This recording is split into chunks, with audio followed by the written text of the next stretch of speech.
Welcome to Omni Academy. This is Maria, and today we are starting our second lecture on the development of ear. In the last lecture, we studied the anatomy of ear, and in today's lecture, we will be discussing the sources we need to develop human ear. So let's start today's lecture.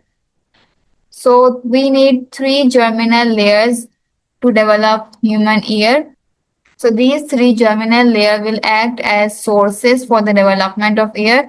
So the first source for the development of ear is the ectoderm, and the ectoderm will give rise to the following structures in the adult human ear. Number one, inner ear. Number two, external auditory canal. Number three, outer layer of the tympanic membrane. And number four, skin of the auricle or pinna. So these are the structures which the ectoderm in the adult human ear will give rise to. So let's now move to the endoderm, which is the second source we need to develop human ear.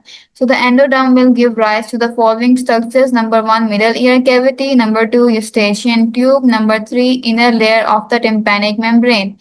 So these are the structures which the endoderm will give rise to in the adult human ear. So let's now move to the mesoderm. Mesoderm will give rise to the following structures. In the adult human ear, number one, middle layer of the tympanic membrane, number two, ossicles, and number three, muscles of the middle ear, and number four, blood vessels and supporting tissues. So these are the structures which the mesoderm will give rise to in the adult human ear. Let me share with you an easy trick to remember the sources and the components they are giving rise to.